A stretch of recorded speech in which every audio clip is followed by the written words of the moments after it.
ஞானப்பாலானவும் வேதம் ஞானவானாக என்னை மாற்றும். ஞானப்பாலானவும் வேதம் ஞானவானாக என்னை மாற்றும். சத்துவம் அளிக்கும் சத்திய வேதம், சத்துவம் அளிக்கும் சத்திய வேதம் சத்துருவை ஜெயிக்கும். பசும் பொன்னிலும் மேலாக வெள்ளியிலும் மேலா வார்த்தையை நாடுகிறேன். பசும் பொன்னிலும் மேலாக வெள்ளியிலும் மேலா வார்த்தையை நாடுகிறேன். தேவனே உமது வேதம் எனது மகிழ்ச்சி நித்தம் விரும்புகிறேன். தேவனே உமது வேதம் எனது மகிழ்ச்சி நித்தம் விரும்புகிறேன். சுடராய் பிரகாசித்திட சுத்த பொன்னாய் விளங்கிடவே, சுடராய் பிரகாசித்திட சுத்த பொன்னாய் விளங்கிடவே, ஜீவ வசனம் பிடித்துக் கொள்வேன், ஜீவ வசனம் பிடித்துக் கொள்வேன், பாக்கியம் அடைந்திடுவேன். பசும் பொன்னிலும் மேலாக வெள்ளியிலும் மேலா வார்த்தையை நாடுகிறேன். பசும் பொன்னிலும் மேலாக வெள்ளியிலும் மேலாக வார்த்தையை நாடுகிறேன். தேவனே உமது வேதம் எனது மகிழ்ச்சி நித்தம் விரும்புகிறேன். தேவனே உமது வேதம் எனது மகிழ்ச்சி நித்தம் விரும்புகிறேன். பரிசுத்தமுள்ள தகப்பனே, குமாரனாக இயேசுவின் நாமத்தில் உம்முடைய சன்னிதானத்தில் வருகிறேன். உம்முடைய ஊழியக்காரர்களோடு இணைந்து ஆண்டவரே இன்னைக்கு உம்முடைய வார்த்தையை தியானிக்க போகிறோம். பரிசுத்த ஆவியானவர் வேத வசனத்தை விளக்கி காண்பிக்கிறவரை நீங்கள் பேசுங்க, நாங்கள் கேட்கட்டும். நான் இங்கிருந்து உம்முடைய பிரதிநிதியை மட்டும் இருக்க விரும்புகிறேன். என் சொந்தத்திலேருந்து சுயத்திலேருந்து எதுவும் பேசிடாமல் ஆவியானவரே உம்முடைய பிரசன்னத்துக்களாக மறைத்து கொள்ளுங்கப்பா. நாங்கள்லாம் ஒன்றிணைந்து உம்முடைய நாமத்தை மகிமைப்படுத்த உதவி செய்யுங்க. நீங்கள் வேத வசனத்தை விளக்கி காண்பீங்க. உயிர் தொடர்ந்த இயேசுவின் நாமத்தில் வேண்டுகிறேன் பிதாவே, ஆமென், ஆமென். எனக்கு சொந்த ஊர் சென்னை. 91ஆம் வருஷம் நான் ரட்சிக்கப்பட்டேன். 91லேருந்து 93 மாரநாதா வேதாம பள்ளியில் படிக்கிறது கர்த்தர் எனக்கு உதவி செய்தார். 93 முடித்த உடனே எங்கள் பேட்சில் தான் ஓஎம்க்கு அனுப்பி விட்டாங்க ட்ரைனிங்காக. ஒரு 6 மாதம், ஒரு 6 மாதம் ஓஎம்மில். அது நல்ல ஒரு பயிற்சி. லாங்குவேஜ் தெரியாது, பெங்களூரில் இருந்தோம். ஆனால் ஒவ்வொரு வீடாக தெருவாக போய் ஐஎஸ்ஓ பற்றி அவங்க எழுதி கொடுத்துருவாங்க. நமஸ்காரி கலோ புக்ஸ் நோட்ரி அப்படின்னு சொல்லி அவங்க எழுதி கொடுத்தது. ஆனால் நம்ம பேசுகிற லாங்குவேஜ்லேயே தெரிஞ்சிடும் நம்ம வெளியூருக்காரன் அப்படின்னு சொல்லி. ஆனாலும் வெளியே போய் நின்று தைரியமாக வெக்கப்படாமல் ஊழியம் செய்ய அப்படிலாம் ஒரு நல்ல ஒரு பயிற்சி. அதுக்கப்புறம் மாரநாதாவில் ஒரு 3 மாதம் அங்கே எங்களுடைய ஸ்தாபனத்தில் இருக்கிற புக் ஷாப்பில் கொஞ்சம் கவனிச்சிக்க வேண்டிய சூழல் இருந்தது. 94ஆம் வருஷம் பாஸ்டர் ஹாரிஸ் அவங்க மாரநாதா விட்டு விலகிட்டாங்க மதுரையில். அப்போ நாங்கள் எங்கள் பேட்சில் அந்த ஓஎம் போன ஒரு 7 பேர் இருந்தோம். இங்கே எரிக் தைஸ் மீட்டிங் நடந்தது. உங்களுக்கு அநேகருக்கு தெரியும், 94ல் எரிக் தைஸை வச்சு ரோஷன் மஹாலில்.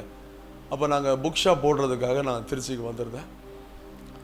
அப்புறம் முடிச்சுட்டு போன உடனே எங்கள் பாஸ்டர் ஹாரிஸ் அவங்க மாரநாதா விட்டு விலகினதுனால விருதுநகரில் இருக்க பாஸ்டர் வந்து சபையை பொறுப்பெடுத்தாங்க. அப்போ உதவிக்காக பைபிள் ஸ்கூல் ஸ்டூடெண்ட் வேணும்னு சொல்லும்போது நான் அங்கே போயிருந்தேன். அங்கே ஒரு 3 வருஷம் அவரோடு கூட உடனுடையாக இருந்து அப்போ நான் ஜெபம் பண்ணேன். எங்கள் அப்பா சென்னையில், நான் 91ல் பைபிள் ஸ்கூலுக்கு போகிறேன். 91ல் வேலை ரிசைன் பண்ணிட்டு அவர் வர்றார். அவர் என்ன நினச்சி வர்றாருன்னா, என் பையனை அடுத்து வேலைக்கு அனுப்பலாம் அப்படின்னு நினச்சி வர்றாரு. ஆனால் நான் வந்து என்னை கன்வென்ஷனில் என்னை செட் அப்பார்ட் பண்ண வச்சுருக்குறாங்க. அவர் அங்கே இருக்கிறாரு. அப்போ ஒரு சாட்சி சொன்னார். அப்போ தான் எனக்கு தெரியாது. எனக்கு மேலே 2 சிஸ்டர்ஸ், எனக்கு கீழே 2 தம்பிமார். நான் 3வது ஆள். ஆனால் வரிசைப்படி 4வது ஒரு பையன் இறந்துட்டேன். 2 பெண் பிள்ளை இருந்ததுனால இதுவும் பெண்ணாக இருக்குமோ அப்படிங்கிறதுனால என்னை கருவிலேயே அழிப்பதற்காக நிறைய மருந்து எடுத்துட்டாங்களாம். ஆனால் அபாஷன் ஆகலை. அப்போ டாக்டர் சபை கன்சல்ட் பண்ணியிருக்கிறாங்க, என்ன டாக்டர் ஒன்றும் நடக்கலையே நம்ம. அப்போ சொல்லியிருக்கிறாரு, இனிமேல் வேஸ்ட், முயற்சி பண்ணுவது வளரட்டும் பார்க்கலாம். ஆனால் அந்த குழந்தை பிறந்தால் ஒன்று ஊனமாக பிறக்கும், அப்படி இல்லைன்னா புத்தி சுவாதீனம் இல்லாமல் பிறக்கும். அப்போது என்னுடைய பெற்றோர் என்ன செஞ்சுருக்கான்னு, ஆண்டவரே அந்த குழந்தை ஊனமாக பிறக்காமல் புத்தி சுவாதீனம் இல்லாமல் பிறந்துச்சுன்னா இதை உங்களுக்கே கொடுத்துட்றோம் அப்படின்னு அவங்க சொல்லியிருக்கிறாங்க, எனக்கு தெரியாது. அப்புறம் நான் ஊழியத்துக்கு ஒப்பு கொடுத்த அந்த நாளில் தான் என்னுடைய தகப்பனார் இந்த சாட்சியை சொன்னார். நான் ஒரு 3 வருஷம் மாரநாதாவில் விருதுநகர் பாஸ்டர் பால்ராஜ் அவரோட உடனுடையாக இருந்தேன். 96 எங்கள் அப்பா ரொம்ப சிக் ஆகிட்டார், சுகர் அதிகமாகி அன்கான்ஷியஸ் ஆகிட்டார். அப்போ நான் வர சொல்லிட்டாங்க. நான் போனேன். அப்போது எங்கள் வீட்டில் எல்லாரும் பேசுனாங்க, நீ தொடர்ந்து அப்பா ஊழியத்தை நீ செய்யணும் அப்படின்னாங்க. நான் சொன்னேன், இல்லை, எனக்கு ஆண்டவர் எங்கே சொல்கிறார் அங்கே தான் நான் போகிறேன். அப்போ சொன்னாங்க, அவர் செத்து போயிட்டாருன்னா ரொம்ப அன்கான்ஷியஸாக இருக்கிறார், அவர் உன்னை தான் நினச்சி ஏங்கிக்கிட்டு இருக்காரு, அவர் செத்து போயிட்டாருன்னா அவர் ரத்தப்பழி ஊ மேலே தான் வரல.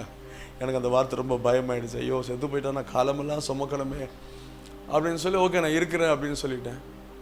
எங்கள் ஸ்தாபன தலைவர் அப்பா ஐயா இருந்தார், ஹென்ரி ஜோசப். அவர்கிட்ட போய் சொன்னேன், ஐயா நான் அப்பா கூட சேர்ந்து ஊழியம் செய்யலான்னு இருக்கேன், ஜெபம் பண்ணுங்கடே. எந்திரா உனக்கு மாறினா தானே கருவாப்பில்லையா, இப்படி நீ போகிறங்கிறிய, அதெல்லாம் முடியாது, கிளம்பி போ.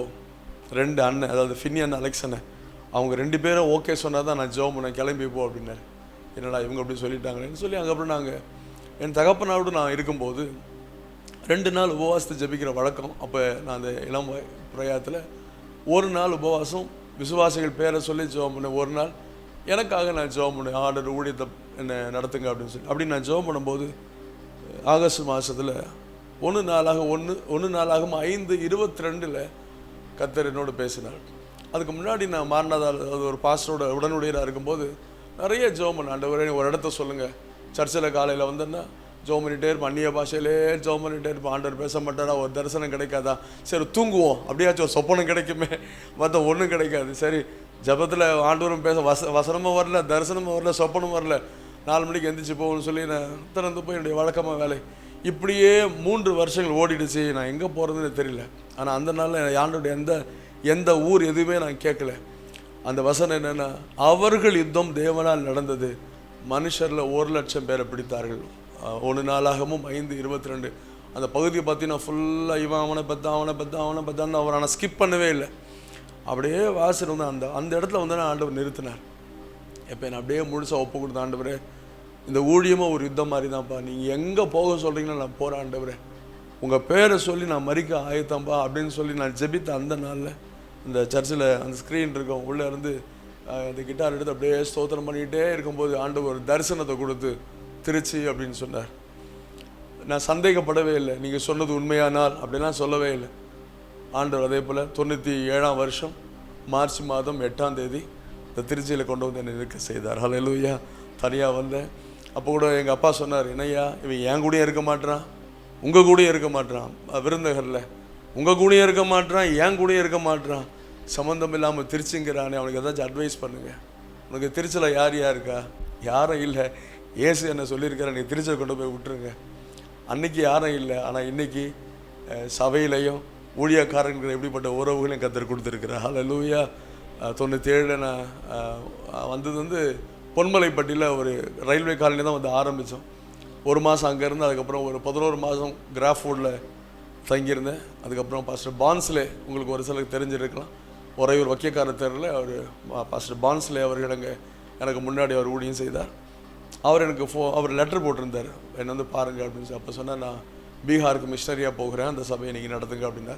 98லேருந்து 2002 வரைக்கும் உறையூரில் நாங்கள் ஊழியம் செஞ்சுட்டு இருந்தோம். அப்போ சொன்ன ஜெபம், ஆண்டவரே திருச்சின்னு சொன்னீங்களே, அப்போயே ஒரு ஊரை சொல்லியிருந்தால் நேரம் அங்கே போயிடணும் ஆண்டவரே, அலைஞ்சிக்கிட்டு இருக்கேனே, ஆத்துமாக்கள் வரலையே அப்படின்னு ஜெபம் பண்ணும்போது ஆண்டவர் என்னை கல்கண்டார் கோட்டைக்கு என்னை கைட் பண்ணார். 2001 ஆண்டவர் எனக்கு சொன்னார். 1 வருஷம் நான் வெயிட் பண்ணேன், எங்கள் ஆஃபீஸ்க்கு எழுதி போட்டேன், ஒரு தகவலும் இல்லை. ஓகே நம்ம கிளம்பி போகலாம், வர்றதை பார்ப்போம் அப்படின்னு சொல்லி 2002 மார்ச் மாதம் அங்கே ஒரு சிறுவர் ஊழியத்தை அங்கே வந்துட்டோம். மே மாதம் ஒரு சிறுவர் ஊழியத்தை ஆரம்பித்து ஜூன்லேருந்து அங்கே இருந்து ஊழியம் செய்கிறோம். ஒரு 6 கிளை ஊழியங்களை நான் வந்த பிறகு இந்த திருச்சி பட்டணத்தில் துவங்க உதவி செய்தார். எனக்கு 2 பிள்ளைகள் இருக்கிறாங்க, அன்பான மனைவி. என் மகன் இப்போ MBA முடிச்சுட்டு பைபிள் காலேஜுக்காக ஸ்டெப் எடுத்துக்கிட்டு இருக்கோம். தொடர்ந்து எனக்காக நீங்கள் ஜெபித்துக் கொள்ளுங்கள். இந்த நல்ல வாய்ப்பை கொடுத்த அருமையான பாஸ்டர் ஜெயசுதாஸ் அவங்களோடு கூட இருக்கிற எல்லா பாஸ்டர்ஸுக்கும் மீண்டும் ஒரு விஷயம் என்னுடைய அன்பான வாழ்த்துக்களை தெரிவித்துக் கொள்கிறேன். எனக்காக நீங்கள் தொடர்ந்து ஜெபித்துக் கொள்ளுங்கள். ஒரு வசனத்தை நம்ம எடுத்து வாசிப்போம். நம்ம எல்லாருக்கும் தெரிஞ்ச வசனம் தான். அந்த வசனத்திலேருந்து கொஞ்ச நேரம் ஆண்டோட வார்த்தையை நம்ம தியானிப்போம். அப்போஸ்தலர் 20வது அதிகாரம் 28வது. அப்போஸ்தலர் 20வது அதிகாரம் 28வது வசனம்.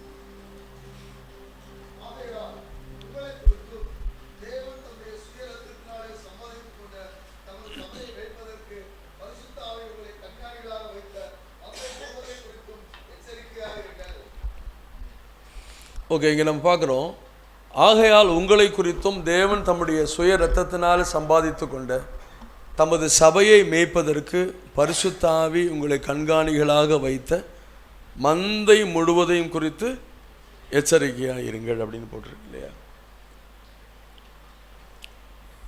ஆண்டவர் தம்முடைய சுய இரத்தத்தினால சம்பாதித்த சபையை மேய்க்கிறதுக்கு யார்கிட்ட கொடுத்துருக்கிறாரா?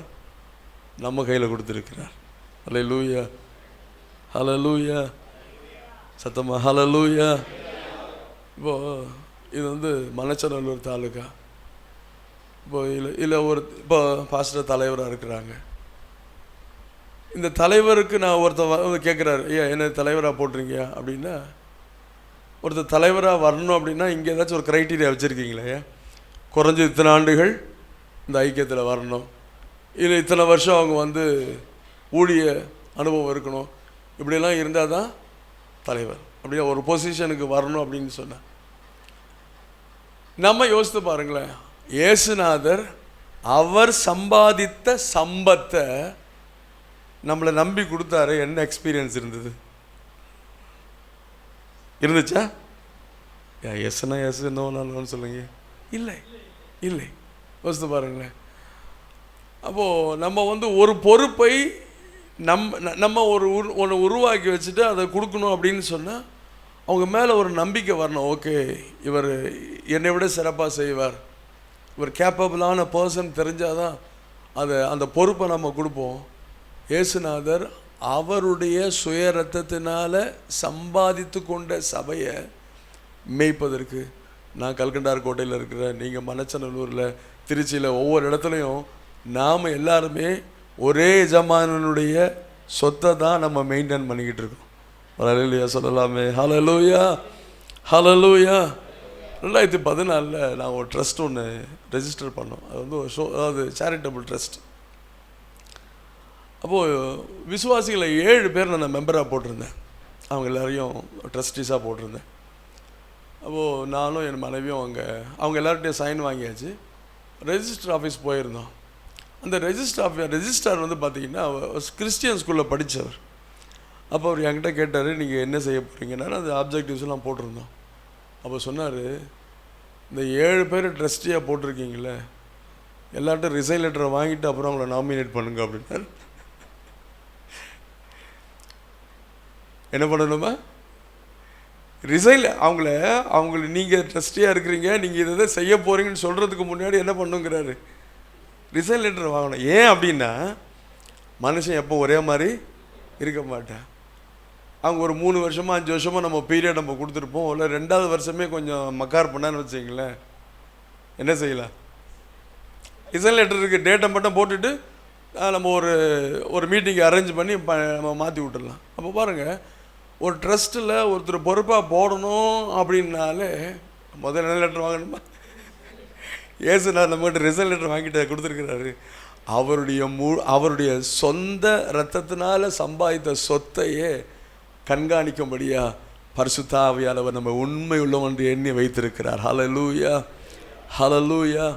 அவர் நம்மோடு கூட இருந்து இந்த ஊழியத்தில் நம்ம நடத்தி செல்கிற நல்ல ஆண்டவர். இதில் இருந்து நான் ஒரு வேத பகுதியை நான் இணைக்க விரும்புகிறேன். அதுக்கு முன்பாக ஒரு சின்ன கேள்வி கேட்குறேன். நீங்கள் யாருன்னு தப்பாக நினச்சிக்க கூடாது.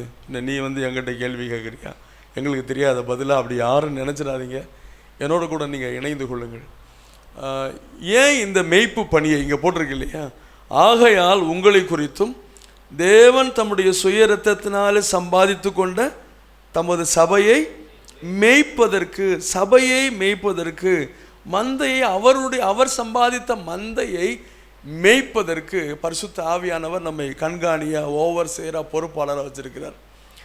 ஏன் இந்த ஊழியத்தை, ஏன் இந்த மேய்ப்பு பணியை செய்யணும்னு சொல்லி ஆண்டவர் எதிர்பார்க்கிறார் அப்படின்றத இப்படி சொல்கிறீங்களா? உங்கள் கருத்துக்களை சொல்லுங்கள். இதில் தப்பு ரைட்டுக்குங்கிறதுக்கு வேலையே கிடையாது. ஏன்னா எல்லாருடைய கருத்துமே ரைட்டு தான். பாஸ்டர் தப்பாக சொல்லுவாங்களே? ஏன் சொல்லுங்க, பாஸ்டருக்கு தப்பாக சொல்லுவாங்களே? பெரிய ஓகே, ப்ரைஸ் எல்லாம் சந்தோஷம் ஐயா. நீங்கள் அப்படியே நீங்கள் சொல்கிறது எனக்கு கொஞ்சம் என்கரேஜிவாக இருக்கும். ஓகே, நீங்கள் என்னை அக்செப்ட் பண்ணி எனக்கு கூட இருக்கிறீங்க அப்படிங்கிறதுக்காக கேட்குறேன். ஐயா நீங்கள் ஏதாச்சும் அவர் பெரிய மேய்ப்பர், நம்ம சின்ன மேய்ப்பர் இங்கே இருக்கிறோம் அப்படின்னு ஐயா சொல்கிறாங்க. இப்படி வேறு ஏதாகிடும் இல்லை? இந்த மௌனம் என்ன, நீ பிரசங்கத்தை தொடர்றா, நீ நான் எங்கள் கேள்வி கேட்குறீங்களா? இல்லை, எப்படி நான் எடுத்துக்கிறது எனக்கு தெரியல. அப்படி சொல்லாமல் சரிங்கய்யா, நீங்கள் இப்படி அமைதியாக இருக்கிறதுனால நான் டைரெக்டாக அந்த பேசேஜுக்கு போயிடுறேன். அதுக்கப்புறம் நீங்கள் கண்டிப்பாக நீங்கள் சொல்லணும், சொல்லாமல் இருக்கக்கூடாது. அது யோவான் 21 அதிகாரம், யோவான் 21 அதிகாரம் 15 17 வரைக்கும். யோவான் 21 அதிகாரம்.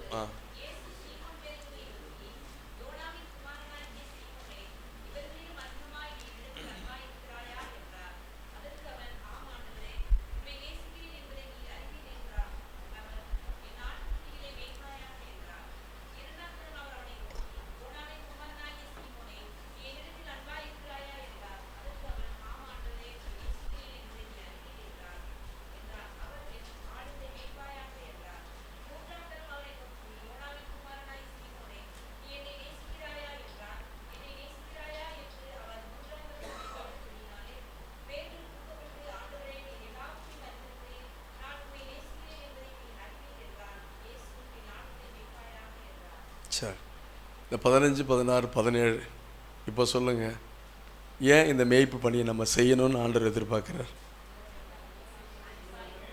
ஆமென், ஹல்லேலூயா. நீங்கள் முதல்ல சொல்லலை, ஆனால் இப்போது ஏன்னா முதல்ல கேட்டது எல்லாருக்கும் சொல்கிறதுக்கு எல்லாரும் சொல்லலாம், எல்லாருமே சொல்கிறது உண்மைதான்.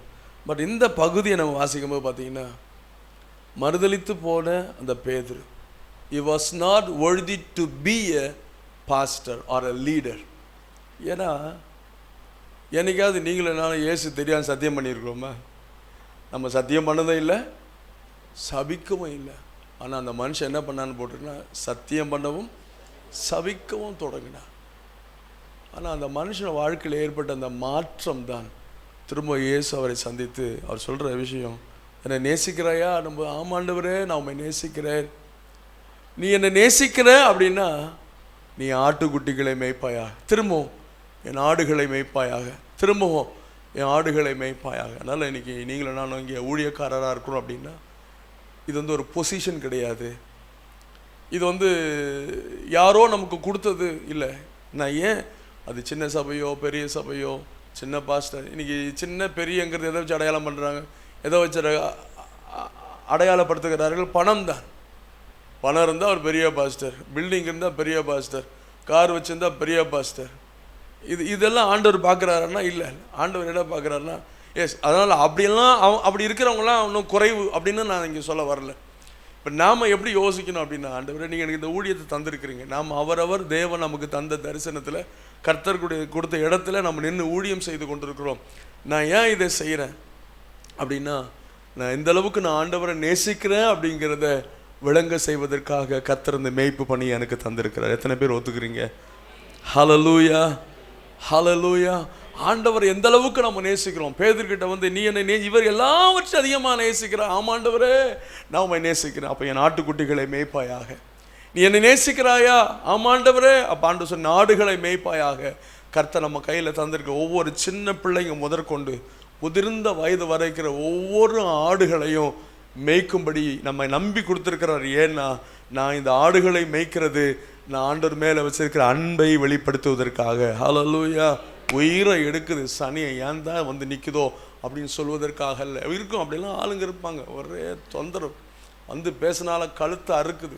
ஏசு இப்படியெல்லாம் மக்கள் எல்லா இடங்களிலும் எல்லா வகையுமான மக்கள் இருப்பாங்க. ஆனால் யோசித்து பாருங்களேன், இயேசுநாதர்கிட்ட 12 பேர் இருந்தாங்களா? அந்த 12 பேர் நம்மக்கிட்ட இருந்தால் நம்ம ஊழியத்தை தொடர்ந்து ஓட முடியுமா? நம்ம முதல்ல சொன்ன மாதிரி முதல் ரிசைன் லெட்டர் கொடுத்தா நல்லா இருந்திருக்குமே. ஏன்னா 12 பேரும் 12 டைப்பாக இருக்கிறாங்க, அப்படி தானே? ஆனால் பைபிளில் போட்டிருக்கு, ஆண்டவர் ஆரம்பத்தில் எப்படி அன்பு செலுத்தினாரோ, யோவான் 13ஆம் அதிகாரம் 2ஆம் வசனத்தில், முடிவு வரைக்கும் அதே விதமாக அன்பு செலுத்தினார். ஹல்லேலூயா, ஹல்லேலூயா. உள்ளுக்குள்ளே சண்டை போட்டுக்கிட்டு இருக்காங்க, உள்ளுக்குள்ளே நீ பெரிய ஆளா நான் பெரிய ஆளா அப்படிங்கிறான், ஒருத்தன் காட்டி கொடுக்கறதுக்காக யோசித்துக்கிட்டு இருக்கான், மறுதளிக்கிறதுக்காக அப்படி இருக்கிறான். இப்படி எல்லா வகையான மக்கள் 12 பேர் மாதிரி ஒரு 12 டைப்பான மக்கள் நிச்சயமாக சபையில் எல்லா விதமான மக்களும் எல்லா இடங்களையும் நிச்சயமாக இருக்க தான் செய்வாங்க. ஆண்டவரே எனக்கு கொலையில் விட்ட மாதிரி இருக்குதே அப்படின்னு கூட யோசிக்கலாம். அதெல்லாம் ஏன் அப்படின்னா, நாம் அவரை நேசிக்கணும் அப்படிங்கிறத இந்த மக்களை மேய்ப்பதற்காக கர்த்தர் வைத்திருக்கிறார். ஹல்லேலூயா. இந்த 13 அதிகாரம் யோவான் 13:2 வாசிக்கிறீங்களா? யோவான் 13:2. சரி, மன்னிங்கம்மா, மன்னித்துக் கொள்ளுங்க. முடிவு வரைக்கும் அன்பு வைத்தார். 13 தானே வாசிக்கிறீங்க? 1ஆம் வசனம் 13:1.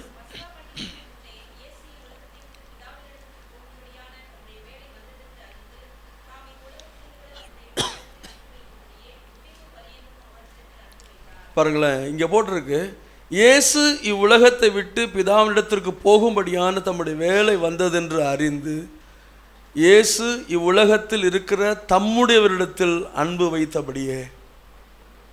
இது வரைக்குமா? முடிவு வரைக்கும். 3.5 வருஷத்தில் யார் யார் அவருக்கு எல்லாரையும் தெரியும். ஒருத்தரும் அவர்கிட்ட போய் சொல்ல வேண்டிய அவசியம் இல்லை. நம்மளை யோசித்து பார்ப்போமே.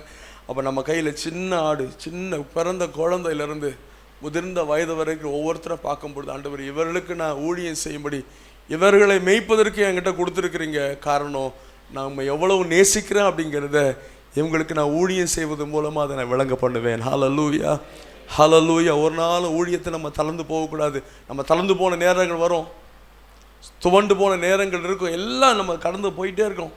அங்கெல்லாம் இந்த ஊழியத்தை கொடுத்துருக்கீங்க, மூச்சு போகும் வரை இந்த ஊழியத்தை செய்வதற்கு நீங்கள் சொன்ன காரணம் என்ன?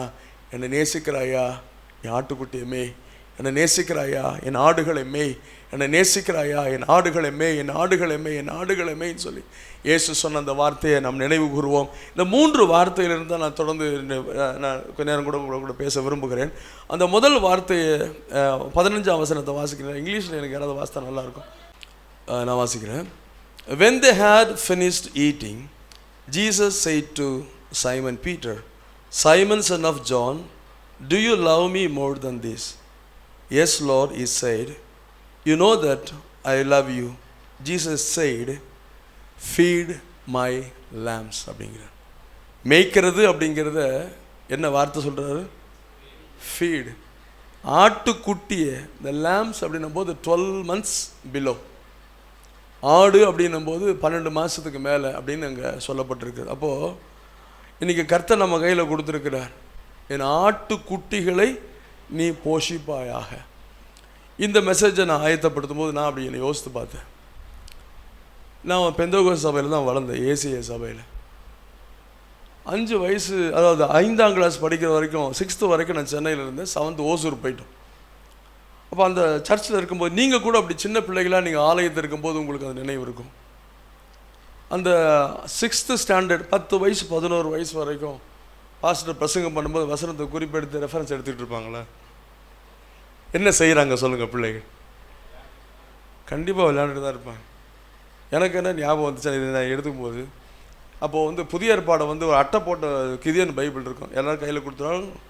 போனவுடனே எங்கள் பாஸ்டர் பிரசங்கம் ஆரம்பித்த உடனே பேனாவை கடன் வாங்கி மத்தேயு 1 கோடு போடுறது தான். இந்த கோடு போட்டு டயர்ட் ஆகிட்டோம்னா அடுத்து என்ன பண்ணுறது? பக்கத்தில் பேச ஆரம்பிக்கிறது. அப்போது இது என்னுடைய சின்ன வயசு அனுபவம்.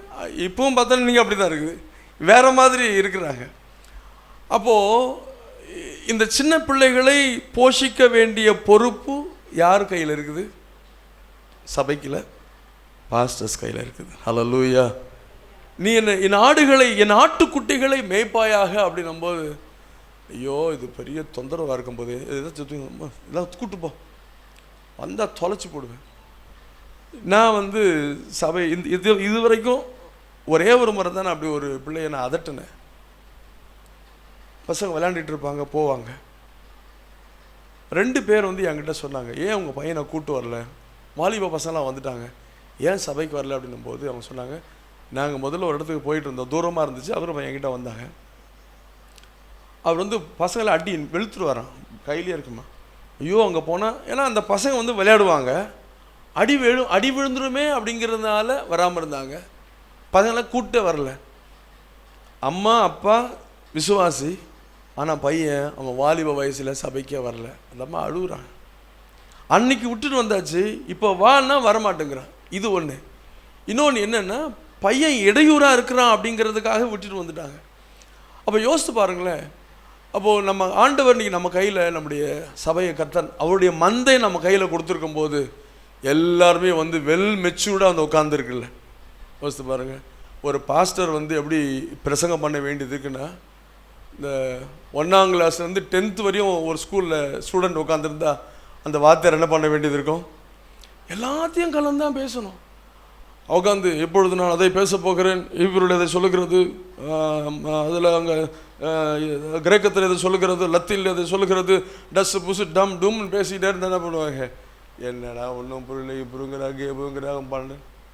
ஒரு சிலருக்கு வந்து நல்லா இது அப்படி விளக்குறாரு, நல்லா இருக்குது அப்படின்னா ஒரு சிலருக்கு புரியாது. அப்போ ஒரு பிரசங்கியாருடைய வேலை என்னென்னா, புதுசாக வந்த அந்த நபர் முதற்கொண்டு வளர்ந்து உடன் ஊழியராக நிற்கிற அந்த மக்கள் வரைக்கும் இருக்கிற எல்லாருக்கும் என்ன பண்ண வேண்டியது இருக்குது?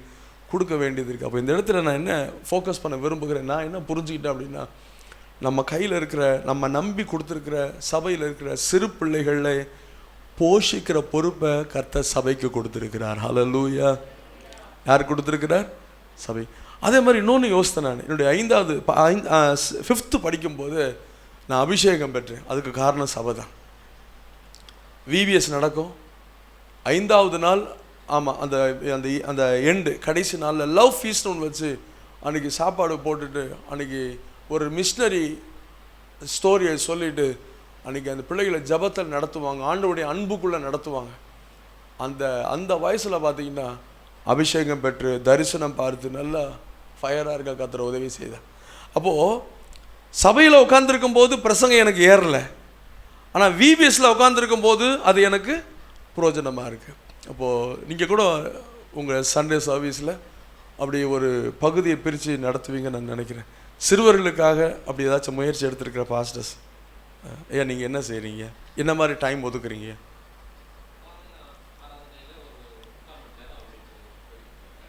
ஓகே, அதுக்கு தனியாக ஆளு போயிடுறாங்க. சந்தோஷம் ஐயா. பிரைஸ் எல்லாம் நல்லது.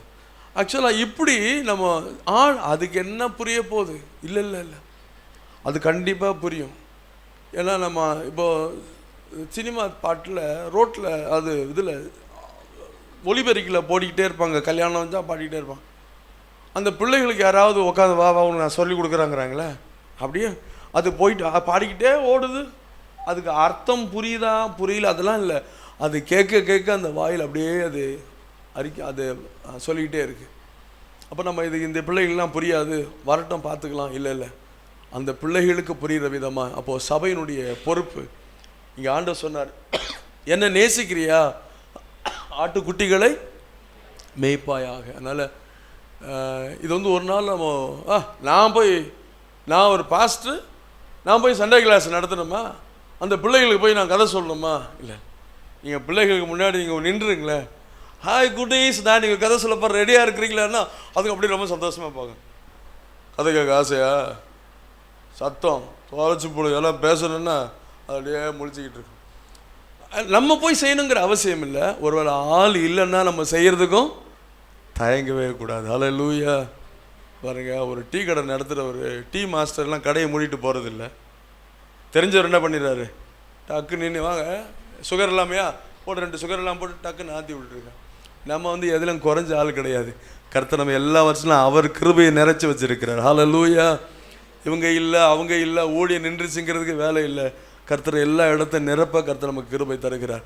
பாருங்கள், ஒரு சில வசனங்களை மட்டும் நான் அதை குறிப்பிட விரும்புகிறேன். 2 தீமோத்தேயு 3ஆம் அதிகாரம் 15ஆம் வசனம். 2 தீமோத்தேயு 3ஆம் அதிகாரம் 15ஆம் வசனம்.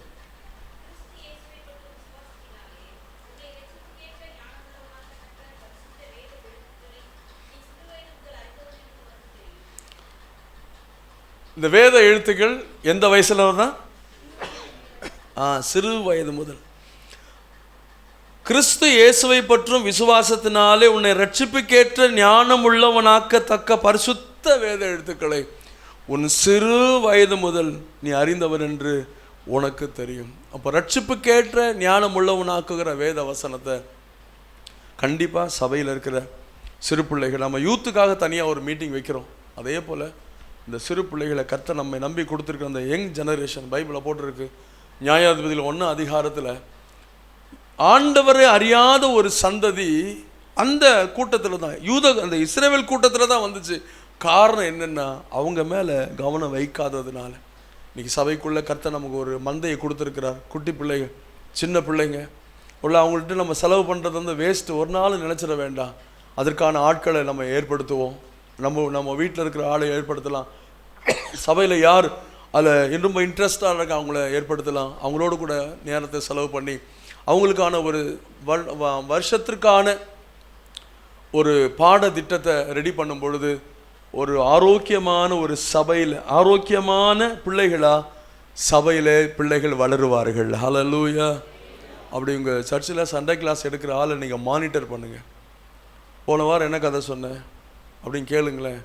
அப்போ யோசிப்பாங்க, அடுத்த வாரம் என்ன சொல்ல போகிறேன், அடுத்த வாரம் என்ன சொல்ல போகிறேன். இல்லைன்னா சில சமயத்தில் தினமலர் தினத்தந்தியில் கதை சொல்லிக்கிட்டு இருப்பாங்க, எப்படியாச்சும் ஓட்டணுமேங்கிறதுக்காக. இல்லை இல்லை இல்லை, அப்படி கிடையாது. பைபிளில் இல்லாத விஷயத்தை நம்ம வெளியேந்து சொல்ல வேண்டிய அவசியம் இல்லை. அந்த பிள்ளைகளுக்கு சின்ன வயதிலேருந்தே வளர்ந்து வரும் பொழுது அவங்க சத்தியத்தை அறிய நீங்கள் போட்டுக்க. ரட்சிப்புக்கேற்ற ஞானம் உள்ளவனாக்கத்தக்க வேத எழுத்துக்களை எந்த வயசில் வந்துச்சா? Yes, thank you. சின்ன வயதிலிருந்து. இன்னொரு வசனத்தை கூட 1 ராஜாக்கள் 18 அதிகாரம், 1 ராஜாக்கள் 18:12.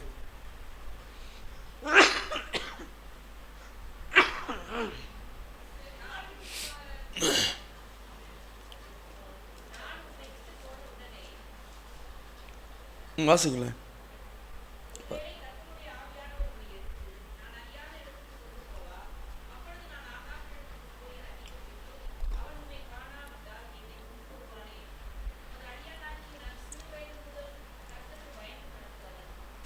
சிறு வயது முதல், எந்த வயசுல இருந்துங்க?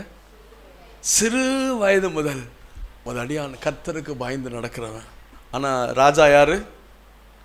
ஆகாப். அவன் கடலுக்கு பயப்படுறவனா கிடையாது, அவ்வளவு அக்கிரமும் செய்கிறான். ஆனால் அங்கே இருக்கிற ஒரு ஆள் எப்படி இருக்கிறான்னா, நான் சின்ன வயதுலேருந்து அந்த ஆண்டவருக்கு பயந்தவன். அதனால தான் கெபிக்கு 50 பேராக உட்கார வச்சு பாதுகாத்து தீர்க்கதரிசிகளை காப்பாற்றின இந்த ஒபதியாவை குறித்து நம்ம இங்கே பார்க்குறோம். அப்போது அந்த சின்ன வயதுங்கிறது கர்த்தர் நம்ம கையில் கொடுத்துருக்கிற சிறு பிள்ளைகள். உங்கள் சபையில் நான் அப்படி தான் நான் விரும்புகிறேன், நான் அப்படி செய்கிறேன். நான் ஏதோ பெருசாக அப்படின்னா தயவுசெய்து ஒன்றும் நினச்சிக்காதீங்க. நம்ம எந்த அளவுக்கு ஆண்டவரை நேசிக்கிறோம் அப்படிங்கிறத நம்ம எங்கே காட்டணும் அப்படின்னா, ஆட்டுக்குட்டிகளை போஷிக்கிறதுனால. அந்த பிள்ளைங்க எவ்வளோ புரிஞ்சிருக்கிறாங்க, அந்த பிள்ளைங்க எவ்வளோ இயேசு அறிஞ்சிருக்கிறாங்க, அந்த பிள்ளைங்க இன்னும் அப்படி அவங்கள நம்ம மானிட்டர் பண்ணுறதுல அவங்களுக்காக நம்ம எடுக்கிற முயற்சி, அவங்களுக்காக எடுக்கிற திட்டங்கள், அவங்களுக்காக எடுக்கிற ப்ரோக்ராம்ஸ், அவங்களுக்காக எடுக்கிற ஒவ்வொன்றும் என்னென்னா, நான் எவ்வளோ தூரம் ஆண்டவரை நேசிக்கிறேன் அப்படிங்கிறத அது வெளிப்படுத்துகிறது. ஹல்லேலூயா, ஹல்லேலூயா. அப்புறம் பார்த்தீங்கன்னா இன்னொரு வசனத்தை கூட வாசிங்க. 71ஆம் சங்கீதம் 71:5. சங்கீதம் 71:5.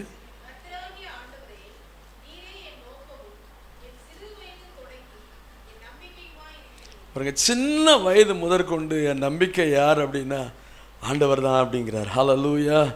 அப்போது அந்த சின்ன பிள்ளைகளுக்கு விதைக்கிறது. அதனால் என் ஆட்டுக்குட்டிகளை மேய்ப்பாயாக அப்படின்னு தமிழில் இருக்குது. இங்கிலீஷில் ஆக்சுவலாக என்ன அர்த்தம் அப்படின்னு போட்டிருக்குண்ணா, என்ன வார்த்தை? ஃபீட். என் ஆட்டுக்குட்டிகளை போஷிப்பாயாக. நம்ம ஆட்டை போஷிக்க அந்த ஆடு வளர்ந்துக்கிட்டே வரும். அது ஞானத்தில் வளரும், ஆண்டவரை பற்றிய சத்தியத்தில் வளரும், ஆண்டவரை பற்றிய சுபாவத்தில் வளரும், உண்மையில் வளரும்.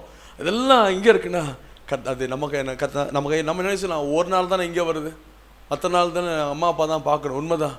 அதே சமயத்தில் ஒரு நாள் அவங்க நம்மக்கிட்ட வந்தாலும் அவங்க வாழ்நாள் முழுக்க அவங்களுடைய ஆவிக்குரிய வாழ்க்கைக்காக நம்ம கர்த்தர் பொறுப்பாளியாக வைத்திருக்கிறார். ஹல்லேலூயா. அதான் ஆண்டவர் சொன்னார், என்னை நேசிக்கிறாயா அப்படின்னு. எஸ் ஆண்டவரை, அவன் நேசிக்கிறேங்கிறது உமக்கே தெரியணும் போது என் ஆட்டுக்குட்டிகளை நீ போஷிக்கணும்பா.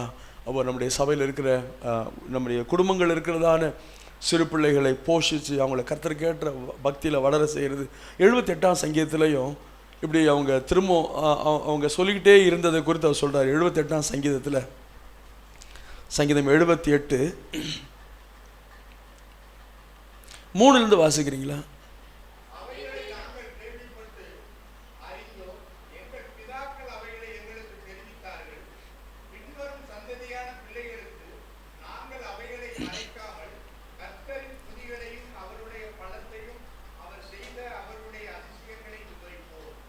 தொடர்ந்து வாசிங்க. அவர் யாக்கோபிலே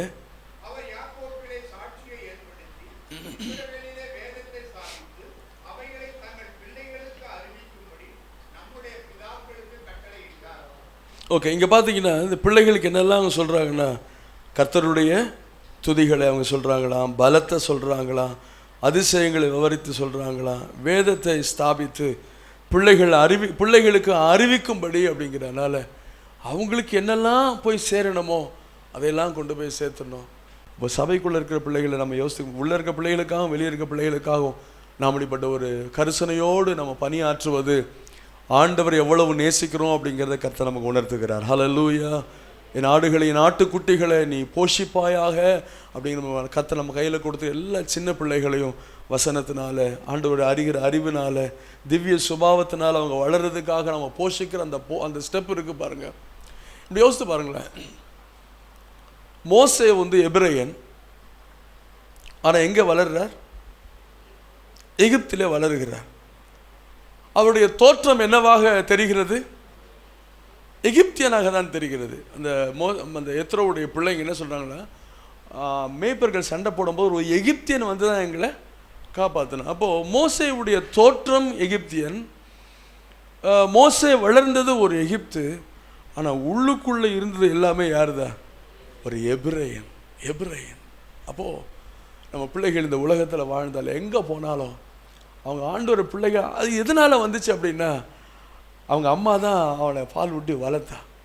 அப்போ அந்த எபிரேய ஸ்திரீகள் பால் ஊட்டி வளர்க்கும் போதே அவங்க நியாயப்பிரமாணத்தை சொல்லுவாங்களாம், முற்பிதாக்களுடைய வாழ்க்கையை சொல்லுவாங்க, ஆண்டவரை பற்றி சொல்லுவாங்க. அப்போ அந்த சின்ன வயசில் அந்த விதைத்தான் அவன். அதுக்கப்புறம் அம்மாவுடைய டீச்சிங்ஸ் அவன் கேட்க முடியினாலும், ஏற்கனவே போட்ட விதை எகிப்தியனாக தோற்றமளித்தாலும், எகிப்திலே வளர்ந்தாலும், அவனுக்குள்ள ரத்தம் ஓடினதெல்லாம் ஒரு எபிரேயன். நம்முடைய பிள்ளைகள் வசனம் உள்ளே போய்கிட்டே இருக்கும் பொழுது, நம்முடைய பிள்ளைகள் எங்கே இருந்தாலும், அவங்க கல்லூரியில் அவங்க வளர்ந்து வந்து கல்லூரிக்கு போனாலும், வேலைக்கு போனாலும், வெளிநாடுகள் போனாலும், அவங்க தேவனுடைய பிள்ளைகளாக நிற்பதற்கு சபை அவங்களுக்கு பெரிய சப்போர்ட்டாக கர்த்தர் வைத்திருக்கிறார். ஹல்லேலூயா.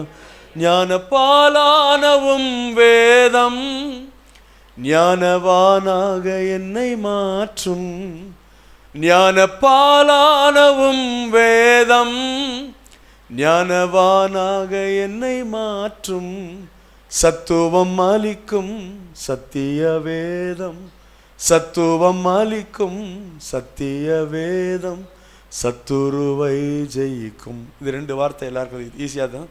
பசும் பொன்னிலும் மேலாக வெள்ளியிலும் மேலாக நான் ஆர்வமாய் நாடுகிறேன்.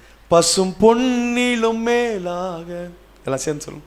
பசும் பொன்னிலும் மேலாக வெள்ளியிலும் மேலாக ஆர்வமாய் நாடுகிறேன். பசும் பொன்னிலும் மேலாக வெள்ளியிலும் மேலாக நாடுகிறேன்.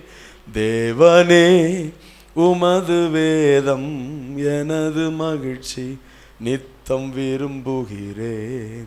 தேவனே உமது வேதம் எனது மகிழ்ச்சி, நித்தம் விரும்புகிறேன். இப்போது ஆட்டுக்குட்டிகளை மேய்ப்பாயாக. நம்ம சபையில் இருக்கிறதான சின்ன பிள்ளைகளை எப்படிலாம் மேய்க்கணும் அப்படின்னா, ஒரு 4 வசனங்களை சொன்னேன். 2 தீமோத்தேயு 3:15 சின்ன வயதிலேருந்து ரட்சிப்புக்கேற்ற ஞானம் உள்ளவனாக்கத்தக்க வேத எழுத்துக்களை அந்த பிள்ளைங்க அறிஞ்சு கொள்ளணும். 1 ராஜாக்கள் 18:12 சின்ன வயதிலேருந்து கடவுளுக்கு பயப்படுற பயத்தை அந்த பிள்ளைகளுக்கு நம்ம சொல்லிக் கொடுக்கணும். சங்கீதம் 71:5 சின்ன வயதிலேருந்து ஆண்டவர் மேலே நம்பிக்கை வைக்கணும். 78:3-5 வரைக்கும் துதியை சொல்லணும், ஆண்டோட நாமத்தை சொல்லணும், வேதத்தை சொல்லணும். மோசேயோட லைஃப்பில் பார்த்தோம். சாமுவேல் யோசித்து பாருங்களேன், சின்ன வயது முதற்கொண்டு முதிர்ந்த வயது வரைக்கும் அப்படிங்கிறார். சின்ன வயசில் அவர் எங்கே வளர்ந்தார்? கர்த்தருடைய ஆலயத்தில் வளர்ந்தார். சாமுவேல் என்னும் பிள்ளையாண்டான் பெரியவனாக வளர்ந்து கர்த்தருக்கும் மனுஷருக்கும் பிரியமாய் நடந்து கொண்டான். ஹல்லேலூயா. அன்னைக்கு ஏலி ஒருவேளை நல்ல மாடலாக இல்லாமல் போயிருக்கலாம். ஆனால் கர்த்தர் சமூகத்தை அந்த இளம் வயதில் வளர்ந்தது. இன்றைக்கி சபைக்கு ஒரு பெரும் பொறுப்பை கர்த்தர் கொடுத்துருக்கிறார். நம்ம ஆண்டவர் இந்த மேய்ப்பு பணி ஏன் அப்படின்னு சொன்னால், நான் எவ்வளோ தூரம் ஆண்டவரை நேசிக்கிறேன் அப்படிங்கிறத அது காண்பிப்பதாக இருக்கிறது. ஹல்லேலூயா, ஹல்லேலூயா. நம்ம செய்கிற அந்த முறையிலேயே நம்ம எவ்வளோ நேசிக்கிறோம் அப்படிங்கிறது தெரிஞ்சிடும். ஒருத்தங்க வந்திருக்கிறாங்க, அவங்களுக்கு தண்ணியை கொடுக்குறோம் இல்லை டீ கொடுக்குறோம் போது வந்து எடுத்துங்க, இந்த டீ எடுத்துங்க, ஒரு இன்முகத்தோடு சந்தோஷமாக கொடுக்கும்போது அவங்க ரிசீவ் பண்ணிப்பாங்க. வந்துட்டீங்களா குடிங்க அப்படின்னா, எம்மாடி வந்துட்டீங்களாங்கிறதே பயமாக இருக்குது, அதுக்கப்புறம் குடிங்கிறாங்க, எப்படி இருக்கு யோசித்து பாருங்களேன். அப்போது ஐயோ, நான் யாரையும் குறை சொல்வது என்னுடைய வேலைகளில் நான் அதுக்காக இல்லை. பொதுவாக அப்படி ஒரு மனநிலை இருக்கும். ஆனால் ஊழியர்களாக நம்ம இடத்துல அது சின்ன பிள்ளையாக இருந்தாலும் சரி, விசுவாசிகளாக இருந்தாலும் சரி, அப்போது அந்த அவர்களை போஷிக்கிற பொறுப்பு நம்ம கையில் கொடுத்துருக்கிறார். ஏன் இந்த மேய்ப்பு பணினா, நான் எவ்வளோ தூரம் ஆண்டவரை நேசிக்கிறேங்கிறத அது காண்பிக்கிறது. ஹல்லேலூயா. பேதுருவை பார்த்து கேட்டார், பேதுருவே, இவை எல்லாரை விட நீ என்னை நேசிக்கிறாயா அப்படின்னு. ஆமாண்டவரே, நான் உம்மை நேசிக்கிறேன், எல்லாரை விட அதிகமாக நேசிக்கிறேன். அப்படியானால் ஆட்டுக்குட்டிகளை நீ போஷித்து நடத்து, மேய்ப்பாயாக அப்படின்னார். அடுத்து ஒரு வசனத்தை 16 வசனத்தை வாசி, 21:16.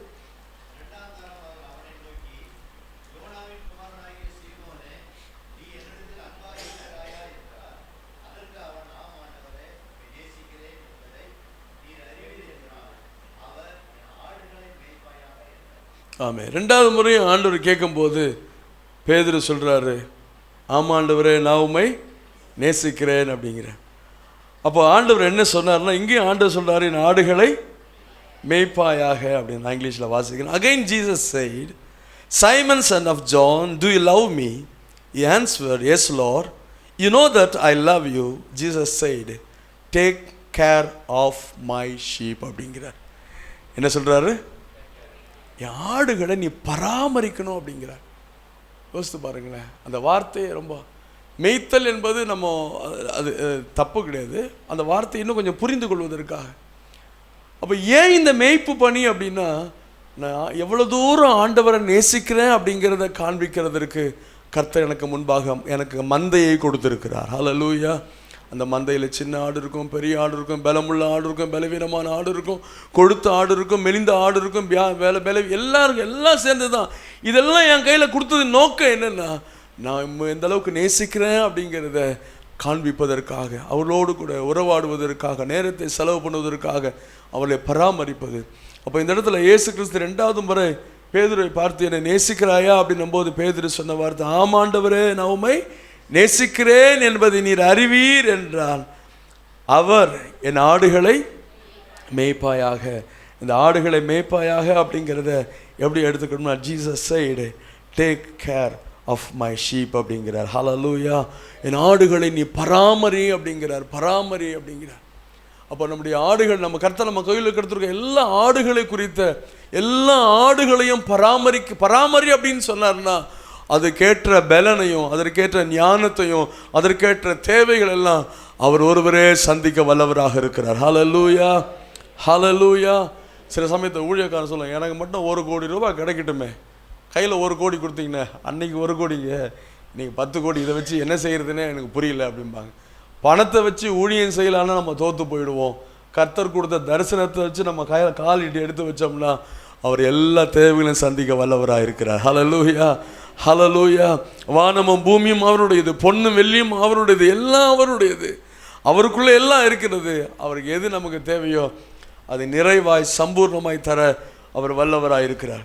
அப்போ 2வது ஒரு வார்த்தை, ஏன் இந்த மேய்ப்பு பணியை கர்த்தர் எனக்கு கொடுத்துருக்கிறார்னா, அவர் எவ்வளோ தூரம் நேசிக்கிறார் அப்படிங்கிறத காண்பிப்பதற்காக தான் கர்த்தர் எனக்கு மேய்ப்பு பணியை கொடுத்துருக்கிறார். என்னை நம்பி ஆத்துமாக்களை தந்திருக்கிறார். எல்லா ஆத்துமாக்களுக்காகவும் நம்ம ஆண்டவருக்கு நன்றி சொல்ல நம்ம கடமைப்பட்டிருக்கிறோம். ஹல்லேலூயா, ஹல்லேலூயா. பாருங்க, ஒரு சில இந்த 2வது குறிப்பை புரிந்து கொள்வதற்காக சில வசனங்களை நாம் எடுத்துக்கலாம். நீதிமொழிகள் 27ஆம் அதிகாரம் 23ஆம் வசனம். நீதிமொழிகள் 27ஆம் அதிகாரம் 23ஆம் வசனம்.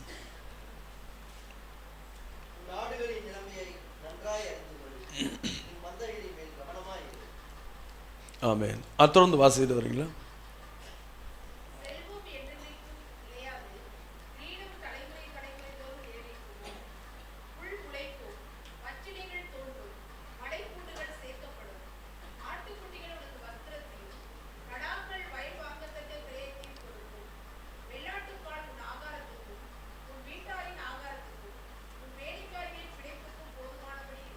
அல்லேலூயா. ஆட்டை பராமரித்தா என்ன கிடைக்கும் அப்படிங்கிறத போட்டிருக்கா இல்லையா? பாஸ்டர்ஸ் நீங்கள் சொல்லுங்கள். நான் சொல்ல முடியும். இன்றைக்கி நான் அதாவது 97 நான் சொன்னேன் இல்லையா, 2002 நான் அந்த கல்கண்டார் கோட்டைக்கு போனேன். கல்கண்டார் கோட்டைக்கு நான் போகும்போது அந்த இடம் நாங்கள் இப்போ இருக்கிற இடம் வந்து பார்த்திங்கன்னா வெறும் முள்ளுக்காடு. ஒரு ஓரத்தில் ஒரு ஆஸ்பெஸ்டாஸ் சீட்டு போட்ட ஒரு வீடு. அங்கே தான் முதல்ல ஜபத்தை ஆரம்பித்தோம். 2 சுவர் இருக்கும். நான் ஒரு இடத்துல நின்றுக்கிட்டு இருப்பேன், இங்கே கொஞ்சம் பேர் அங்கே கொஞ்சம் பேர் உட்காருவாங்க. அதுக்கப்புறம் 2 சுவர் எடுத்து ஒரு ஹால் ஆக்கணும். எவ்வளோ தெரியுமா ஆகலாம்? அது 27x 9. 27x9 எவ்வளோ இருக்கும் பாருங்களேன். அங்கே தான் அந்த பக்கத்தை ஃபுல்லாக காடு. இப்போ ஜெபம் பண்ணிக்கிட்டே இருந்தோம். அப்படியே கொஞ்சம் கொஞ்சமாக ஆண்டவர் அந்த இடத்துல விசாலமாக்க செய்தார். சர்ச்சுக்கு பக்கத்தில் ஒரு 8 சென்ட் இடம், ஏற்கனவே ஒரு 3000 ஸ்கொயர் ஃபீட் இருக்குது. பக்கத்தில் இன்னொரு 3300 ஸ்கொயர் ஃபீட்டை வாங்க கர்த்தர் உதவி செய்தார். இதெல்லாம் எங்கேருந்து வந்தது அப்படின்னா பரத்துலேருந்து வந்தது. ஆனால் கர்த்தர் அதுக்கு ஆடுகளை தான் ஒரு கருவியாக பயன்படுத்தினார். அல்லேலூயா. ஐயா அவங்க சொல்லும்போது ஜெபம் பண்ணுறோம், பரத்துலேருந்து கர்த்தர் தரார் உண்மைதான். ஆனால் அந்த ஜனங்கள் தான் அதுக்கு உதாரணத்துவமாக ஏதோ ஒரு வகையில் பொருத்தனை செய்து கொண்டு வந்து கொடுக்குறார்கள். அப்போ இங்கே நம்ம பார்க்கும்போது இந்த இது நமக்கு நிறைய முறை நம்ம கேள்விப்பட்டிருப்போம், படிச்சிருப்போம், பிரசங்கத்தில் நாமளே சொல்லியிருப்போம். ஆட்டுக்குட்டிகள் உனக்கு வஸ்திரத்தையும், கடாக்கள் வயல் வாங்கத்தக்க கரையத்தை கொடுக்கும், வெள்ளாட்டுப்பால் உன் ஆகாரத்திற்கும், உன் வீட்டாரின் ஆகாரத்துக்கும், வேலைக்காரிகளின் பிழைப்புக்கும் போதுமானது. ஆடை பராமரிக்கும் போது வசனம் சொல்லுதில்ல, வேலையால் கூலிக்கு போரடிக்கிற மாட்டை வாய் கட்டாதான்னு போட்டிருக்கு. நாம் அந்த மேய்ப்பு பணியை கர்த்தருக்கு முன்பாக மிக உண்மையாக செய்யும்போது நம்ம எங்கேயும் போய் நிற்க வேண்டிய அவசியம் இல்லை. வெளிநாட்டுக்காரனை பார்க்கணுன்னு அவசியம் இல்லை.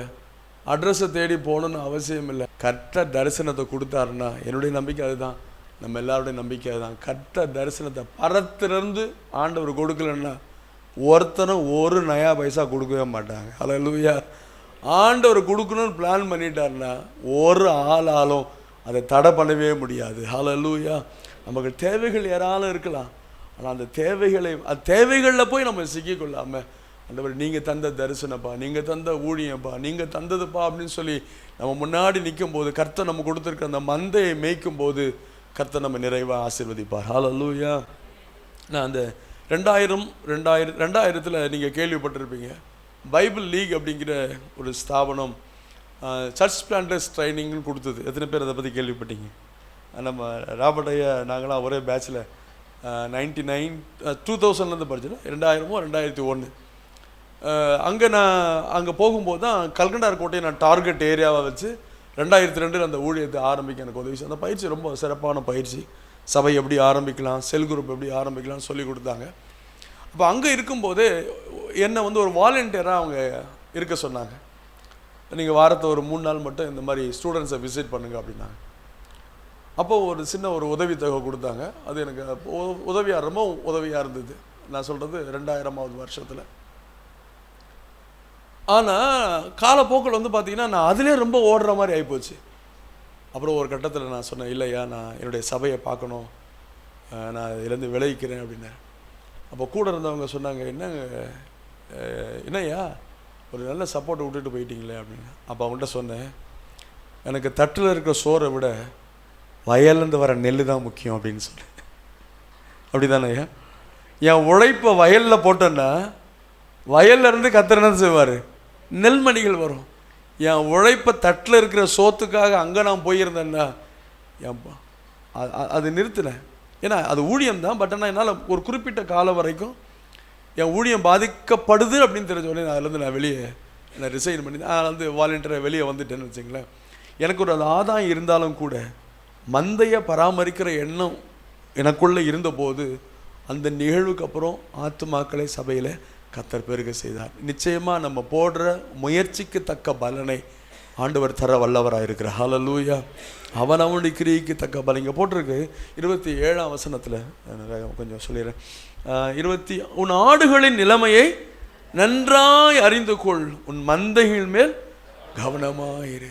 நாம் மந்தை மேலே கவனமாக இல்லைன்னா இன்னொருத்தன் மந்தையை தூக்கிட்டு போயிடுவான். நம்ம மந்தை மேலே கவனமாக, ஞாயிற்றுக்கிழமை மட்டும் இல்லை, ஒவ்வொரு நாளும் நம்ம ஜபங்களை பவுல் சொல்கிறது போல் உங்களை நினைக்கும் பொழுதெல்லாம் நான் ஆண்டவருக்குள்ள சந்தோஷமாக இருக்கிறேன். உங்களை நினைத்து நான் கண்ணீர் வடிக்கிறேன். ஒரு ஆசாரியன் 12 கோத்திரத்தின் பெயரை அவன் அந்த நெஞ்சில் அவன் தரித்து கொள்கிறது போல ஊழியக்காரன் மந்தை மேலே கவனமாக, எனக்கு சின்ன ஆத்தமா பெரிய ஆத்தமா அவங்கள மாதிரி இல்லையே இவங்கள மாதிரி இல்லையே அப்படி யோசிக்க வேண்டாம். ஆண்டவர் நீங்கள் தந்த இந்த ஜனங்களை நான் உமக்காக அவங்கள உருவாக்கணும் என்ற அந்த கரிசனையோடு நம்ம பிரயாசப்படும் பொழுது கர்த்தர் நம்ம ஊழியத்தை எப்படி ஆசீர்வதிக்க, நம்ம ஊழியம் மீன்ஸ் அது அவர் ஊழியம், நம்மளை நம்பி கொடுத்துருக்கிறாரு. அவருக்கு நம்ம உண்மையாக இருக்கும் பொழுது கர்த்தர் தலையை உயர்த்தி வைக்கிறவராக இருக்கிறார். ஹல்லேலூயா. கடந்த நாட்களில் ப்ரேயரில் எஸ்பிசியுடைய லீடர் எடிசன் அவர்கள் சொன்னார்கள், நான் அவர் ஊழியம் ஆரம்பிக்கும் போது எல்லாமே ஏழைகள் தான் வந்தாங்களாம். அப்போ சொன்னார், ஆண்டவரே எனக்கு பணக்காரனை கொண்டு வான்னு சொல்லி நான் ஜெபிக்க விரும்பலை, இங்கே வர ஏழைகளை நீங்கள் பணக்காரன் ஆக்குங்க அப்படின்னு சொன்னார். அவர் சொல்லும்போது 2 வீலரில் வர சைக்கிளில் தான் வருவாங்க, நடந்து வருவாங்க. 2 வீலர் கார் ரொம்ப ரேராக இருந்தது. ஆனால் நாட்கள் ஆக ஆக வந்த மக்கள், ஏழைகளாக வந்த மக்களை கர்த்தர் ஆசீர்வதித்து சபையை பெருக செய்தார். அப்போ இந்த இடத்துல 2வது நம்ம பார்க்குறோம், take care of my sheep அப்படிங்கிறாரு. இந்த வசனத்தை நீங்கள் வாசிக்கிறீங்களா? எசேக்கியேல் 34 14 ஓகே 34-14. அவைகளை நல்ல மேய்ச்சலை மேய்ப்பேன். 16 நான் காணாமற் போனதை தேடி துரத்துண்டதை திரும்ப கொண்டு வந்து எலும்பு முறிந்ததை காயம் கட்டி நெசல் கொண்டதை திடப்படுத்துவேன். நியாயத்துக்கு தக்கதாய் அவைகளை மேய்த்து புஷ்டியும் பலமுள்ளவைகளை அழிப்பேன். அப்போ இந்த இடத்துல கவனிக்க வேண்டிய வார்த்தை டேக் கேர் ஆஃப் மை ஷீப்னா. சில காணாமல் போகும், நான் சொல்கிறத சொல்லிட்டேன், அதுக்கப்புறம் அவன் தலையெழுத்து போய் தொலையிட்டோம் அப்படிங்கிறது இல்லை. 100 ஆடில் 1 ஆடை தான் தேடி போனான், காணாமல் போயிடுச்சு. காணாமல் போனதுக்கு நிறைய சொல்லலாம், அது சொல்கிற பேச்சு கேட்கல, அது திமிர் பிடிச்சி ஆடுது, போகட்டும் பட்டு வரட்டும்.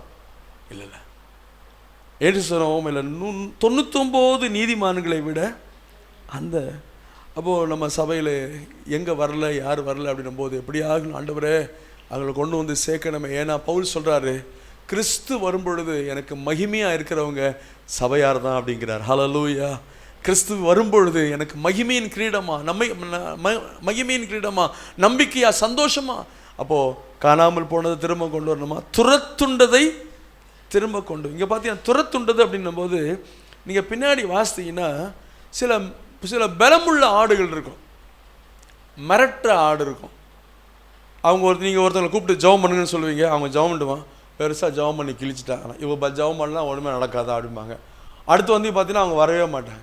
நீங்கள் பின்னாடிக்கு வாசித்து பார்த்தீங்கன்னா ஒரு போராடுற ஒரு ஆடு, மிரட்டுற ஆடு, மோதிர ஆடு, பலமுள்ள ஆடு. சபையில் சிலர் முன்னாடி வரவங்க அப்படியே போயிடுவாங்க. ஏன்னு கேட்டால் சிலவங்க நாங்களாம் ஆதி காலத்து நாங்கள் ஆதி விசுவாசி, எங்களை பாஸ்டர் வந்த நாள்லேருந்து நாங்கள் பாஸ்டரை பார்த்துட்டு உனக்கு நான் பாஸ்டர் தெரியுமா அப்படின்பாங்க. அவங்கள முன்னாடியே வர விட மாட்டாங்க, முட்டி தள்ளிக்கிட்டே இருக்கிற ஆடு. அப்படி அந்த ஆடு முட்டி தள்ளுதுன்னா நாம் அந்த ஆடை கொஞ்சம் சேர்த்து பிடிக்க வேண்டிய நிலைமையில் நாம் இருக்கிறோம். ஹல்லேலூயா. அவங்களுக்கு திறமை இருக்கும், இவங்களை விட அவங்க நல்ல உண்மை அளவுகளா திறமையாளிகளா ஊழிய வாஞ்ச இருக்கும். ஆனால் இந்த ஆடு அவங்கள நீங்கள் பின்னாடி பேச வாசித்து பார்த்தீங்கன்னா அது இருக்கும்.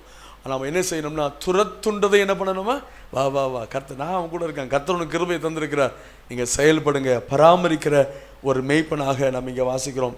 அப்போஸ்தலர் 20-29 வாசிக்கும் பொழுது பவுல் சொல்லுகிறார், நான் போன பின்பு மந்தையை தப்ப விடாத கொடுதாய ஓனாய் வரும். அதனால் துருபதேசத்துக்கும் ஓநாய்களின் வாய்களுக்கும் பிசாசின் வாய்களுக்கும் காப்பாற்றுகிற திறப்பில் நிற்கிற ஊழியக்காரனை தொடர்ந்து நம்ம நிற்கலாம். நன்றி மறந்த கூட்டம் இருக்கும், நம்மிடத்தை நன்மை அனுபவித்துக்கு பின்னாடி போய் குறை பேசிக்கிட்டு இருப்பாங்க, நம்ம இதயம்லாம் காயமாக தான் இருக்கும். ஆனாலும் ஆண்டவரே அவங்கள மன்னிச்சிருங்க ஆண்டவரே, அவங்க மேலே கிருபையாக இருங்க ஆண்டவரேன்னு சொல்லி நம்ம திறப்பில் அவர்கள் நிற்பது தான் தேவன் நம்ம மேலே வைத்திருக்கிற அபிஷேகமாக இருக்கிறது. ஹல்லேலூயா. காயப்படுத்தின மக்கள் நம்மக்கிட்ட நம்மை காயப்படுத்தின மக்கள் இருப்பாங்க, நன்மையை அனுபவித்தவங்க, புரணி பேசுகிற மக்கள், இல்லாத பொல்லாத சொல்லுகிற மக்கள் இருப்பாங்க. அதெல்லாம் கேட்கும் பொழுது நமக்கெல்லாம் மனசு அப்படியே வேதனைப்படும். ஆனாலும் இயேசுவை நினச்சிட்டு, ஆண்டவரே இந்த மேய்ப்பு பணியை நான் செய்கிறதுக்கு காரணம், இந்த மேய்ப்பு பணியை செய்வதற்கு காரணம் நாம் அதிகமாக நேசிக்கிறேன் அப்படிங்கிறத இப்படிப்பட்ட ஜனங்களுக்கு வசனத்தை சொல்ல, துறப்பலை நிற்க, அவங்களுக்கு அங்கலாய்க்க, அவங்களுடைய சுக துக்கங்களை நிற்க எனக்கு இந்த ஊழியத்தை கொடுத்துருக்கிறீங்களே அப்படின்னு நம்ம நிற்கும் போது அது நம்ம அடைத்த மேய்ப்பனை நம்ம அதிகமாக நேசிக்கிறதை காண்பிக்கிறது. ஹல்லேலூயா. முதல்ல பார்த்தா நீ நேசிக்கிறாயா அப்படின்னும் போது, ஆமாண்டவரை நேசிக்கிறேன்னு சொல்லும்போது ஃபீட் மை லேம்ஸ் அப்படின்னாரு. ரெண்டாவது என்ன நேசிக்கிறாயா அப்படின்னு, ஆமாண்டவர் நேசிக்கிறேன்னு சொல்லும்போது take care of my sheep அப்படின்னு. மூணாவது என்ன நேசிக்கிறாயா, 21:17 வாசிக்கிறீங்களா? இன்னொரு 10 நிமிஷத்தில் நான் முடிச்சிடுறேயா. நான்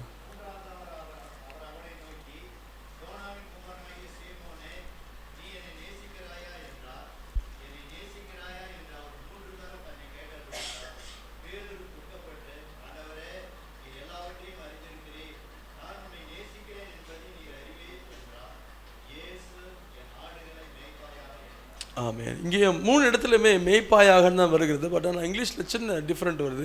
இங்கே என்ன வாசிக்கிறான்? The third time he said to him, Simon son of John, do you love me?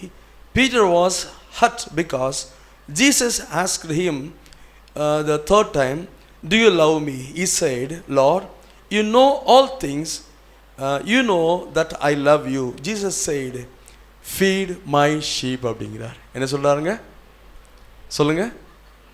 சொல்லுங்களேன். ஃபீட் மை ஷீப் அப்படிங்கிறாரு. நான் என்னோடய வார்த்தையை நான் சுருக்க விரும்புகிறேன். நம்ம எல்லாரும் போதகர்கள் தான். முதல்ல ஃபீட் மை லாம், ஆட்டுக்குட்டிகளை மேய் அப்படிங்கிறாரு. ஆடுகளை பராமரி அப்படிங்கிறாரு. அந்த வார்த்தையில் நிறைய பொருள் இருக்கிறது.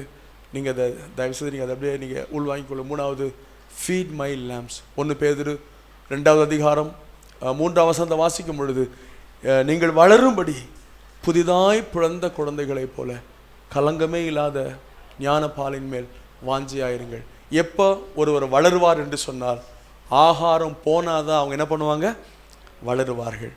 நாம் கொடுக்குற ஆகாரங்கள் அந்த ஜனங்களை வளர்க்கிற ஆகாரங்களா? வளர்க்கிற ஆகாரம்னும் போது குழந்தைக்கு நம்ம பாலை கொடுக்குறோம், அடுத்த லெவலில் வரவங்களுக்கு திடமான ஆகாரத்தை கொடுக்குறோம். அடுத்து பெருசாக நம்ம குழந்தை, ஒரு அம்மா எடுத்துக்கங்களேன். அந்த அம்மா எப்படி பார்ப்பாங்கன்னா, வீட்டில் அவங்களுக்கு அம்மா இருப்பாங்க, அவங்க பேஷண்ட்டாக இருப்பாங்க, அவங்களுக்கு தனியாக சாப்பாடு கொடுப்பாங்க. பேத்தி ஒன்று இருக்கும், ஐயோ அந்த பேத்திக்கு, மற்றவங்களாம் பிரியாணி சாப்பிட்டாலும் அந்த பேத்திக்கு ஒரு ஆகாரம் ரெடி பண்ணி வச்சுருப்பாங்க. யோசித்து பாருங்கள், ஒரு அம்மாவை போல், ஒரு தகப்பனை போல் சர்ச்சில் இருக்க ஒரு லெவல்லேருந்து. இப்போ ஃபீட் மை லேம்ப் அப்படின்னும் போது, ஷீப் அப்படின்னும் போது என்னென்னா, நம்ம சபையை போஷிக்கிறதின் நோக்கம் இந்த வசனம்தான் அவங்களுக்கு போஷாக்கு. இந்த வசனத்தை கொடுக்க கொடுக்க கொடுக்க கொடுக்க கொடுக்க அவர்கள் பிள்ளைகளா, குழந்தையா, சிறுவரா, வாலிபரா, கடைசியாக கிறிஸ்துவை போல் அவங்க இருக்கணும். ஹல்லேலூயா, ஹல்லேலூயா. கடைசி வரைக்கும் அவங்க குழந்தையாகவே இல்லாமல் நம்முடைய நோக்கம் எப்படி இருக்குன்னா, ஆண்டவரை என்னை நம்பி கொடுத்துருக்கிறீங்கப்பா, அவங்கள இயேசுவை போல உருவாக்க என்னை ஒப்பு கொடுக்க. எபேசியர் 4ஆம் அதிகாரம் 11ஆம் வசனத்தில், விசுவாசத்திலும் ஒருமைப்பாட்டிலும், விசுவாசத்திலும் அறிவிலும், 4:11, எபேசியர் 4:11. இதோட நான் சுருக்கிக் கொள்கிறேன். இந்த வசனத்தில், மேலும் நாம் அனைவரும் தேவனுடைய குமாரனை பற்றும் விசுவாசத்திலும் அறிவிலும் ஒருமைப்பட்டவர்களாகி, அறிவிலையும் விசுவாசத்திலும் ஒருமைப்பட்டவர்களாகி கிறிஸ்துவனுடைய நிறைவான வளர்ச்சியின் அளவுக்கு தக்கதாக. என்ன வளர்ச்சிங்க? கிறிஸ்துவனுடைய நிறைவான வளர்ச்சி. ஒவ்வொரு பாஸ்டருடைய ஆசையும் அதுதான். ஆண்டவரே, ஜனங்களை கிறிஸ்துவ நிறைவான வளர்ச்சிக்கு கொண்டு போகிற போஷாக்க ஆகாரத்தை நான் கொடுக்கணும். இது வரைக்கும் நம்ம கொடுத்துட்டு வராரு. நான் திரும்ப சொல்லுகிறேன், உங்கள் யாரையும் குறை சொல்வதற்கு நான் ஆள் கிடையாது. அதற்காக நான் இங்கே வரவும் இல்லை. நம்ம நோக்கம், நம்ம தரிசனம். ஏன் இந்த மேய்ப்பு பணி அப்படின்னா, என்னை அடைச்ச ஆண்டவரை நான் எவ்வளவு நேசிக்கிறேன் அப்படிங்கிறத காண்பிக்க தான் இந்த மேய்ப்பு பணியை கர்த்தர் கொடுத்துருக்கிறார்.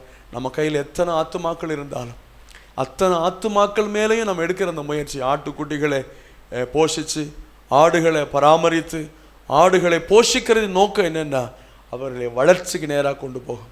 குழந்தை சிறுவராக, சிறுவர் கிறிஸ்துவுக்குள் வாலிபராக, வாலிபர் கிறிஸ்துவை போல தேறினவர்களாக, ஒவ்வொரு ஊழியக்காரனுக்கும் அப்படிப்பட்ட தரிசனத்தோடு நம்ம போஷிக்கும் பொழுது, போஷிக்க வேண்டும். காலத்தை பார்த்தால் போதவர்களாக இருக்க வேண்டிய நீங்கள் இன்னும் பாலை உண்ணத்தக்க குழந்தைகள் அணிகள் என்று எபிரேயரில் நம்ம வாசிக்கிறோம். அதனால் அப்படிப்பட்ட விஷயங்களை நம்ம எந்த அளவுக்கு நம்ம இன்னும் கவனம் செலுத்தணும். 2025 ஆண்டவரே நீங்கள் தந்திருக்கிற அந்த ஊழியத்தை நீர் என்னை நம்பி கொடுத்துருக்கிறீங்கப்பா. இந்த உலகம் ரிசைன் லெட்டரை வாங்கிட்டு தான் ஒரு பொறுப்பை கொடுக்குது. ஆனால் என்னுடைய பலவீனங்களை அறிந்த தேவன் நீங்கள். ஆனாலும் என்னை நம்பி இந்த ஊழியத்துக்கு உங்கள் சொத்தை என் கையில் கொடுத்துருக்கிறீங்க. நீங்கள் வரும் வரைக்கும் உங்களுடைய வருகையோ அல்லது என்னுடைய வாழ்க்கையின் முடிவோ நல்ல போராட்டத்தை போராடினேன், விசுவாசத்தை காத்து கொண்டேன், அப்படி ஓட்டத்தை முடித்தேன்னு சொல்கிறேன். என்கிட்ட என்ன கொடுத்தீங்களோ அதை உங்கள் நாமத்திற்காக செய்து முடித்தேங்கிற நம்பிக்கையோடு கூட கிறிஸ்துவ வருகையை எதிர்நோக்கியும் நம்ம கொடுக்கப்பட்ட வாழ்நாளிலே இந்த நோக்கங்களுக்காக நம்ம தொடர்ந்து ஓடுவோம். கர்த்தர் நிச்சயமாய் நாம் அவரை நேசிக்கிறோம் அப்படிங்கிற அந்த செயலை நம்ம மந்தையை மேய்க்கிறதுல காண்பிக்க கர்த்தர் நம்மிடத்தில் எதிர்பார்க்கிறார். ஹல்லேலூயா. கரங்களை உயர்த்தி சொல்லலாமே ஹல்லேலூயா. அதனால் இந்த வாய்ப்பு கொடுத்த போதவர்களுக்கு நன்றி சொல்கிறேன். தொடர்ந்து பாசிட்டு வாங்க.